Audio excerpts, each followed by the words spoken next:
Ya, belum semalam Pak. kemarin sudah enggak ini. Ulun semalam kan waktunya nggak sempat Pak. Oh gitu. Kan di satu Jepang, ulun Jepang lagi tinggal terakhir. Ya udah, nanti tinggal satu ya. Oke, kita ngasih materi dulu aja hari ini. Nanti kita cari waktu yang ini ya, biar. Siapa siapa? Oke. Oke, Bismillahirrahmanirrahim. Assalamualaikum warahmatullahi wabarakatuh. Salam sejahtera buat Waalaikumsalam. kita semua. Waalaikumsalam warahmatullahi wabarakatuh. Ya, nah Satu. hari ini kita kuliah ya, tambah materi. Jadi teman-teman mahasiswa mahasiswi semua, kemarin kalian sudah presentasi. Otomatis dari presentasi itu tentunya sudah memahami tentang bagaimana eh, public policy itu ya, kebijakan publik gitu ya. Nah, kebijakan publik itu tentunya ada prosedurnya, ada apa maksud awal kenapa kebijakan publik itu dibuat dan sebagainya. Nah, tentunya kan sudah memahami apa yang dimaksud dengan kebijakan publik itu. Nah, jadi nanti eh, harapan Bapak, kalian sudah bisa menyampaikan tentang apabila ada kebijakan publik yang bertentangan ya dengan kepentingan rakyat, ya dengan kehendak rakyat. Nah, tentunya kita bisa memberikan masukan. Artinya apa? Artinya mungkin di dalam kebijakan itu kalau ada eh, protes dari masyarakat, ya, dari warga negara, itu tentunya ada sesuatu yang salah di dalam kebijakan itu. Apakah prosedurnya ya ataupun dalam pembahasan ya materi yang diangkat itu yang menyalahi prosedural. Nah, kali ini Bapak melanjutkan saja tentang materi yang terdahulu ya. Jadi tantangan dan dinamika kebijakan publik di Indonesia. Nah, jadi ada beberapa hal yang perlu kita perhatikan di dalam tantangan eh, kebijakan publik itu. Apa itu tantangan dan dinamika kebijakan publik di Indonesia? Ya, nah sebagai negara kepulauan ya di Indonesia itu kita punya keberagaman bermacam-macam suku bangsa ya itu mempunyai karakteristik tersendiri. Nah, disinilah apa tantangan yang terbesar dari Indonesia menghadapi dari uniknya keputusan yang dibuat itu tentunya akan mengalami sebuah dinamika yang sangat serius. Maksudnya apa? Maksudnya begini, belum tentu kebijakan yang dibuat itu bisa eh, memenuhi unsur ya harapan dari seluruh kepulauan yang ada di Indonesia. Ya karena apa? Karena itu tadi di beberapa daerah itu sangat berbeda-beda suku bangsanya, adat istiadatnya dan sebagainya. Nah, jadi dengan kompleksitas geografis ya, sosial ekonomi, politik, nah itulah yang menyebabkan dinamika tersendiri yang perlu dipahami untuk mengambil kebijakan yang efektif.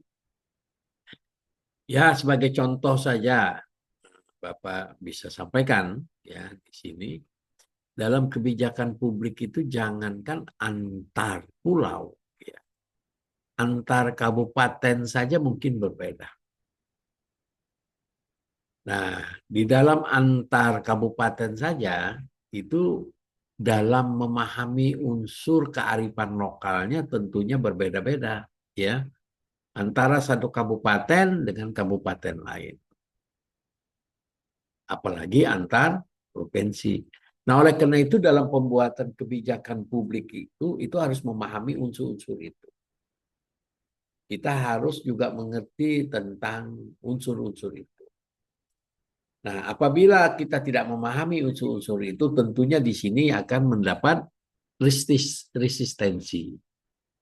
Resistensi itu artinya apa? Tantangan, eh, akan mendapat protes dari masyarakat. Nah, oleh karena itu tadi, jadi di dalam kebijakan publik itu kita harus bisa memahami dari segala aspek itu tadi, aspek politik, sosial, ekonominya, dan sebagainya. Ya. Nah, teman-teman mahasiswa-mahasiswi yang Bapak banggakan, jadi di mana persoalan tantangan untuk kebijakan publik di Indonesia itu? Ya, karena itu tadi disebutkan itu dengan budaya dan masyarakat yang sangat beragam itu tadi, ada kompleksitas masalah sosial ekonomi itu. Nah, di dalam kompleksitas itu Indonesia menghadapi beragam masalah sosial ekonomi yang saling terkait. Apa? Masalah yaitu ada masalah kemiskinan, pengangguran, kesenjangan regional, degradasi lingkungan, korupsi, ya. Nah, kompleksitas ini memerlukan pendekatan kebijakan yang lebih holistik dan terintegrasi. Nah, itulah yang harus perlu juga kita antisipasi. Jadi dalam masalah kompleksitas itu ada yang namanya kesenjangan pembangunan antar wilayah, urbanisasi yang tidak terkendali, perubahan iklim dan bencana alam, transportasi ekonomi di kita. Semuanya ini berbeda-beda ya dalam permasalahannya. Jadi oleh karena itu biasanya regulasi yang diterapkan oleh pemerintah pusat sering mendapat kritikan, protes dari masyarakat. Nah, selain itu apa lagi? Ada koordinasi antar lembaga belum optimal. Nah, di dalam sistem pemerintahan yang konflik ya dengan kementerian ya lembaga maupun tingkatan pemerintahan sering menciptakan masalah koordinasi. Nah, masalah koordinasi inilah yang sering kebijakan itu tidak sempurna di dalam pembuatan kebijakan publik. Kenapa? Ada beberapa hal terutama ego sektoral ya, tumpang tindih, kewenangan. Nah, itu menghambat efektivitas implementasi dari kebijakan yang kita buat itu. Nah, ini yang perlu mendapat perhatian yang serius di dalam pengambilan kebijakan. Nah, tantangan-tantangan ini yang harus kita pecahkan, yang harus bisa kita cari jalan keluarnya untuk bagaimana tantangan-tantangan itu bisa apa? Bisa dicari jalan keluar, solusinya. Gitu. Nah, begitu juga partisipasi publik masih terbatas. Ya, jadi dari beberapa teman-teman presentasi kemarin, ya, stakeholder dan sebagainya, ada proses pengambilan keputusan dan sebagainya. Nah, itu ada dan sebagainya. Nah, berakhir juga ada yang menyangkut masalah partisipasi publik. Nah, di mana di dalam partisipasi publik ini tentunya sebenarnya ada sudah kemajuan dari pemerintah adanya keterbukaan itu ya. Jadi partisipasi publik dalam proses kebijakan itu masih terbatas. Ya. Hal ini disebabkan oleh kurangnya akses informasi, kapasitas masyarakat dan partisipasi yang efektif. Nah, pemerintah sudah menyediakan itu namun ada akses untuk informasi itu sangat susah didapat. Nah, ini tantangan di Indonesia itu. Oleh karena itu, apa yang ada di dalam partisipasi publik yang masih terbatas ini, tentunya akses informasi yang belum merata itu perlu menjadi perhatian serius. Nah, begitu juga kapasitas masyarakat sipil yang terbatas juga menjadi perhatian yang serius.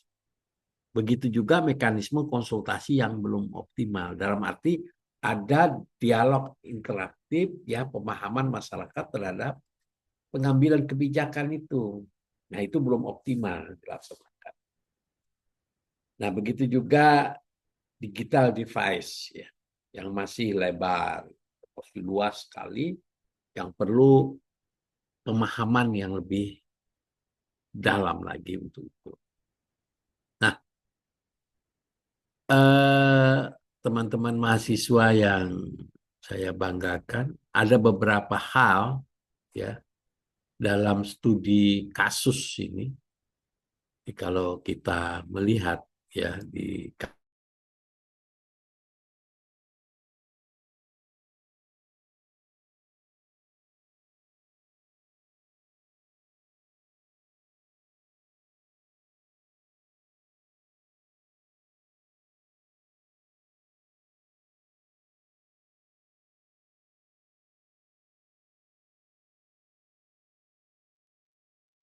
Bapak, maaf Pak, suara Bapak ke-mute Pak. oh iya, iya. Ini sudah kedengaran? Sudah Bapak. Sudah Bapak. Oke, Sudah, Pak. oke. Nah, bisa kita lihat bagaimana program kebijakan, ya, yang diambil. Ada studi kasus program Eco Village, ya, di Jawa Barat itu. Nah, Eco Village ini ada program hambatan dari implementasi. Apa hambatannya itu? Nah, ini yang Bapak sebutkan tadi, ada koordinasi multi stakeholder, ya. Melibatkan Provinsi Jawa Barat, pemerintah pusat, dan masyarakat. Nah, dalam kebijakan program ini, ya, hambatan implementasinya, ini mendapat resistensi dari masyarakat, ya, perubahan pola hidup mata pencarian. Jadi sebenarnya bagus programnya ini untuk meningkatkan ekonomi kerakyatan, gitu kan. Tapi ada pola hidup dan mata pencarian yang berubah. Nah, ini yang menjadikan adanya resistensi. Terus begitu juga keterbatasan anggaran. Kebutuhan investasi jangka panjang yang besar, ya, yang masuk ini tentunya apa?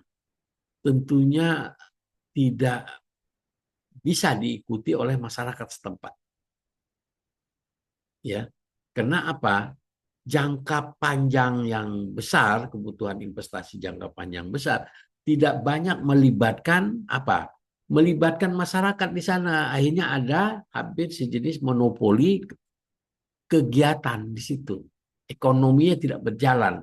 Seharusnya dalam investasi yang diberikan kepada daerah itu investasi jangka pendek. Setelah selesai diteruskan oleh masyarakat setempat. Nah, begitu juga dalam monitoring dan evaluasi. Sistem kadang-kadang monitoring evaluasi ini yang menjadi kendala, ya, hambatannya itu. Sistem yang belum pengawasan optimal. Jadi kebijakan dibuat untuk bisa dilaksanakan, diimplementasikan, namun pada kenyataan ada evaluasinya yang masih di dalam permasalahan. Nah, bagaimana solusi yang diupayakan? Nah, ini kemarin problem-problem dari teman-teman sudah presentasikan gitu, ya. Ada solusi yang diupayakan. Apa? Salah satunya adalah pembentukan tim koordinasi terpadu. Nah, bagaimana program sosialisasi dan edukasi yang intensif, disverifikasi sumber pendanaan, nah, pengembangan sistem monitoring digital itu lebih memang efektif.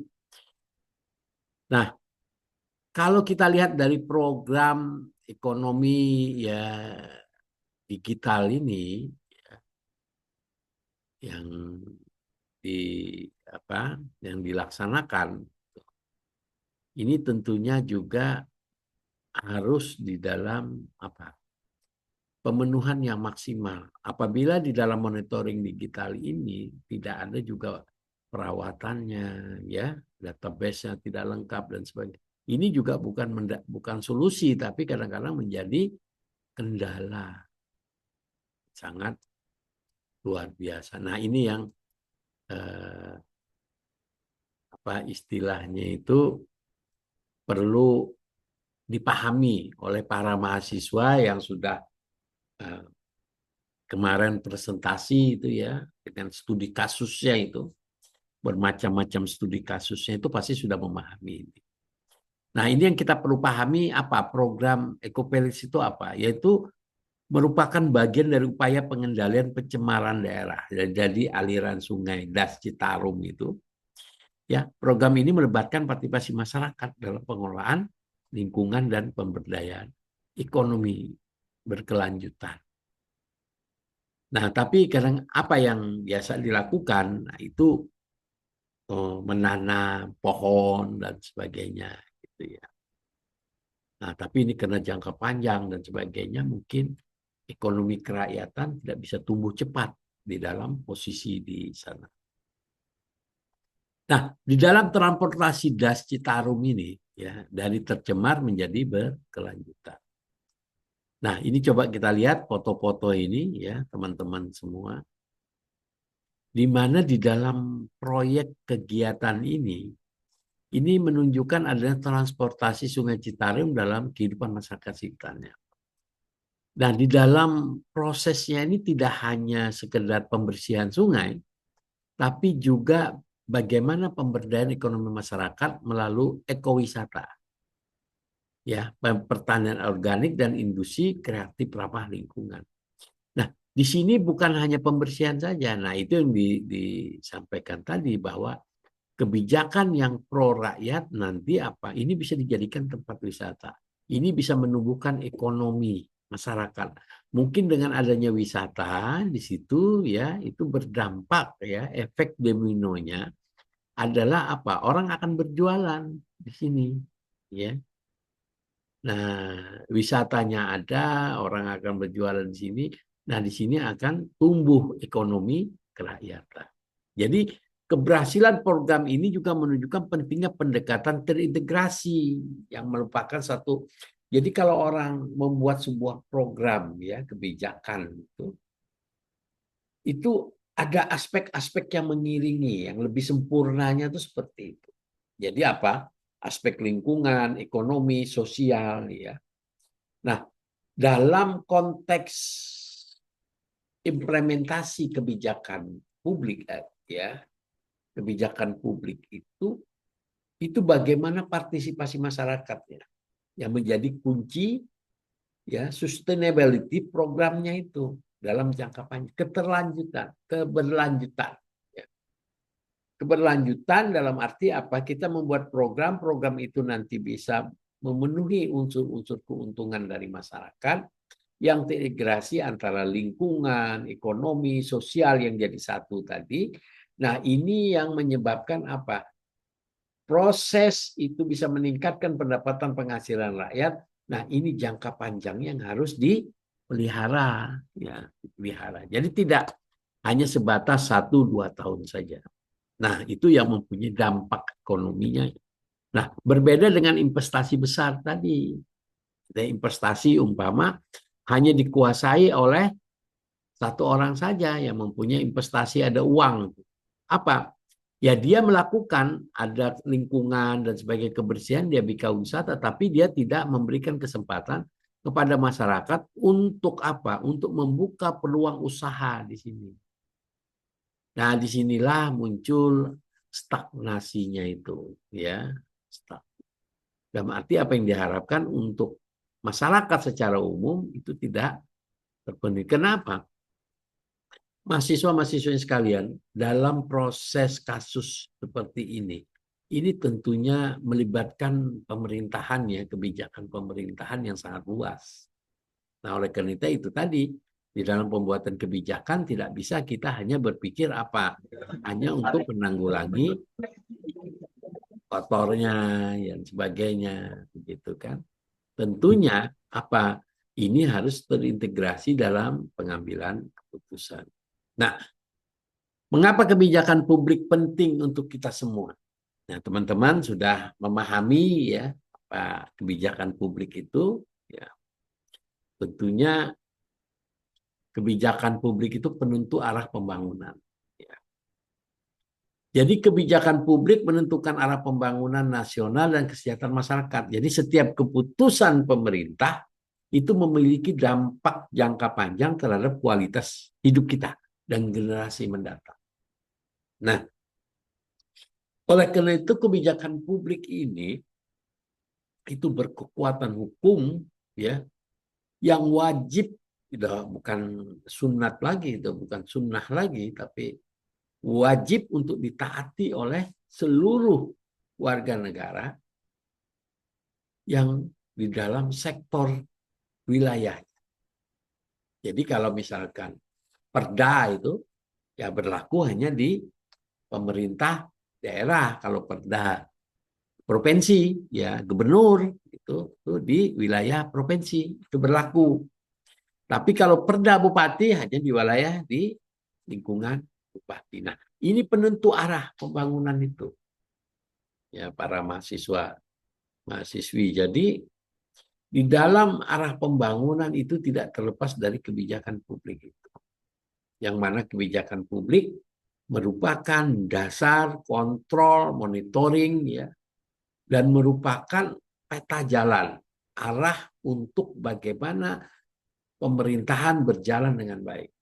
Bagaimana arah pembangunan bisa searah sesuai dengan harapan, ya, kalau dari bupati, dari gubernur, itu misi dan visi gubernur, ya, untuk bisa menentukan arah pembangunan selama 5 tahun. Nah, kunci dari keberhasilan kebijakan itu apa? Tentunya pemahaman partisipasi aktif masyarakat merupakan kunci keberhasilan implementasi kebijakan. Tanpa dukungan publik, kebijakan terbaik sekalipun akan sulit berhasil di lapangan. Nah, oleh karena itu masyarakat diberikan pemahaman yang kuat situ. Jadi mengapa penting situ? Nah, pentingnya adalah ketika kebijakan itu dibuat itu untuk mengatur segala kebijakan-kebijakan yang dibuat oleh para regulator, pemerintah tentunya, ya. Untuk apa? Untuk mengatur masyarakat itu. Nah, oleh karena itu masyarakat ini perlu memahami kebijakan itu. Apabila tidak memahami, tentunya hal ini akan berdampak kepada apa?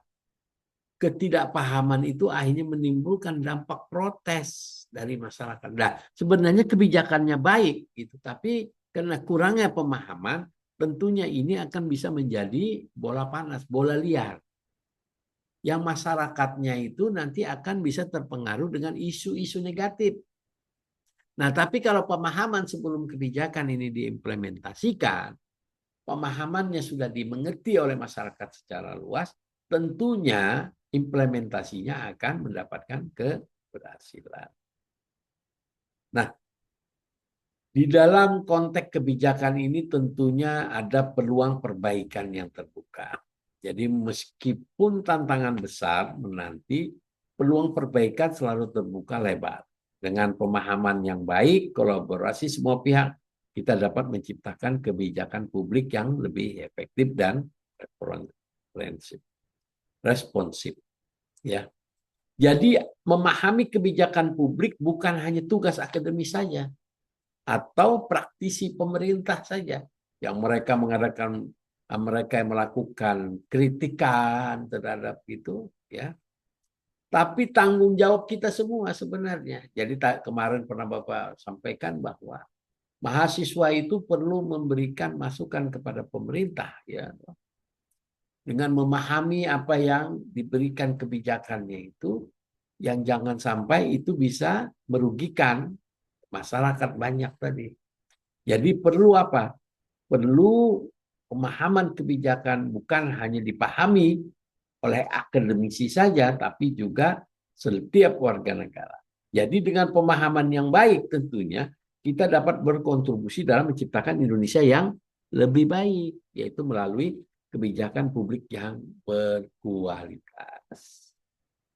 Jadi kebijakan publik yang berkualitas itu artinya apa? Artinya kebijakan publik yang berkualitas memenuhi unsur-unsur harapan masyarakat itu berkualitas.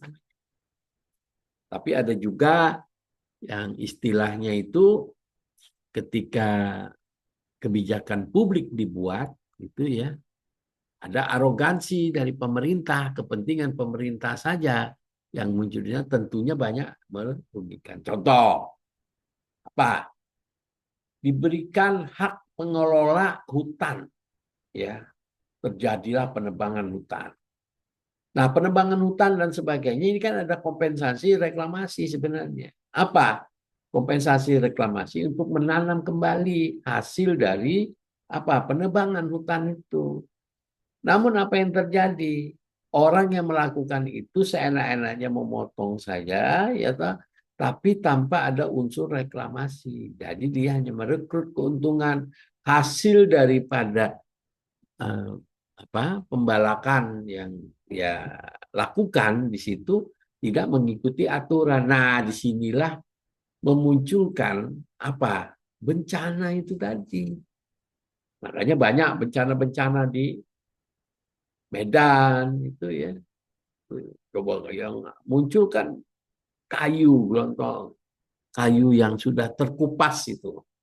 Nah, itu kan tentunya apa? Tentunya ada sesuatu yang salah di dalam pengambilan kebijakan memberikan izin kepada masyarakat. Nah, itu yang perlu teman-teman pahami ya. Jadi kalau memberikan kritikan dan sebagainya ada satu pemahaman yang mendasar dari baik akademi atau warga negara ya melihat bahwa kebijakan itu apakah perlu didukung atau tidak atau perlu ditambahkan atau perlu direvisi. Makanya peluang perbaikan ini terbuka di situ. Asal apa? Pemahaman perlu dipahami secara utuh. Tuh. Nah, ini kira-kira teman-teman yang Bapak sampaikan kuliah pada hari ini ya. Jadi pentingnya kebijakan publik itu dalam konteks tata kelola pemerintahan. Nah, kebijakan publik itu perlu mendapat masukan. Jadi bukan saja para pembuat kebijakannya, ya, para pejabat-pejabat yang diberikan otoritasnya itu, tapi juga ketika ada evaluasi tentang kebijakan itu, nah evaluasi ini yang bisa membawa sebuah perubahan yang besar, yang mana nantinya arah kebijakan itu menguntungkan rakyat secara umum. Nah, itu teman-teman kira-kira yang perlu saya sampaikan pada hari ini. Jadi konteksnya di dalam kebijakan itu saya ulangi lagi. Jadi setiap warga negara ya itu mempunyai peran ya di dalam menciptakan kebijakan publik yang baik. Jadi kebijakan publik yang baik sesempurna betul itu akibat dari apa? Masukan masyarakat tadi. Nah, oleh karena itu perlunya ada dialog, partisipasi masyarakat dan sebagainya. Oke, teman-teman, apakah ada pertanyaan yang Bapak saya sampaikan ini tadi? Apakah sudah memahami apa yang Bapak sampaikan?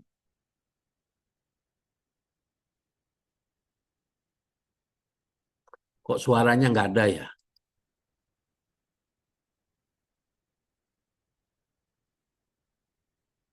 Ini apa Jelas, Pak, jelas.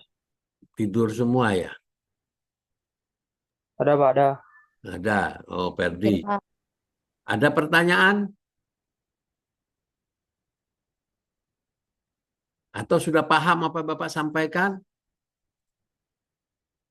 Nah, tentunya kalian memahami ya, paham apa yang sudah Bapak sampaikan ini karena apa? Sudah presentasi, sudah tahu. Oh, ternyata pembuatan proses kebijakan publik itu harus ada dasarnya. Kenapa? Masalahnya itu apa? Nah, itu yang kalian presentasikan kemarin itu. Makanya saya Bapak-bapak bilang bahwa kalau sudah memahami, ya, memahami apa yang Bapak presentasikan, apa yang kalian presentasikan dengan kasuistik itu tentunya apa? Tentunya akan sudah memahami tentang kebijakan publik itu. Bagaimana kebijakan publik itu dibuat, untuk apa, manfaatnya apa, bagaimana bagi masyarakat. Kalau masyarakat juga mendapat di dalam masalah ada resistensi, apa yang kita harus lakukan, bagaimana cara melakukannya, bagaimana cara menyampaikannya, salurannya yang mana, semua kan sudah dijelaskan. Kalian sudah memahami itu semua. Itu ya kira-kira mahasiswi semua yang Bapak banggakan. Kalau tidak ada, karena Bapak ada kegiatan lagi jam 12 ini ya. Nanti di minggu depan itu sudah slide baru ya. Nanti Bapak akan menyampaikan kepada kalian. Dan diperkirakan berapa kali lagi kuliah, Giska? 4 lagi, Bapak. 4 lagi. Oke. 4 lagi sudah UAS ya. Jadi nanti kemungkinan kalau 4 lagi itu 2 slide lagi nanti Bapak bikinkan. Untuk kalian, untuk kuliah. Nanti UAS otomatis di UASnya nanti akan bertambah lagi. Studi kasusnya ya. Lebih meningkat lagi nanti untuk kalian pahami. Nah, jadi nanti ada kebijakan publik secara moral, etik. Ya, bagaimana moral, etik kebijakan publik itu, ya, bagaimana juga peran dari kebijakan publik itu seperti apa. Nanti akan Bapak sampaikan di perkuliahan yang tinggal 4 kali itu. Sasarannya nanti sudah akan mengena. Mungkin itu saja ya. Kalau tidak ada pertanyaan, Bapak akhiri saja kuliah pada hari ini. Sampai ketemu lagi di minggu depan ya. Tinggi Bapak, terima kasih. Terima kasih. Bapak, Sampai makasih ketemu banyak. lagi. Sehat Makasih, selalu Pak. ya. Jaga Terima kasih. kesehatan. Dan sampai UAS nanti kalian bisa mendapatkan nilai yang bagus. Nah, yang belum Amin, Pak. Amin. Yang belum paparan nanti minggu depan saja ya, sebelum Bapak memulai. Nanti Ferdi ya, Ferdi yang belum ya. Ferdi, Alia sama Alija, Pak. Wah, ada banyak sekalinya. Lah katanya cuma 1, Bertiga, Bapak. bertiga. Nah, coba nanti disampaikan ya ke Bapak sebelum Bapak mulai. Nanti kalian presentasi dulu di minggu Baik, depan. Bapak. Terima kasih. Ya, oke gitu. Terima kasih. Assalamualaikum.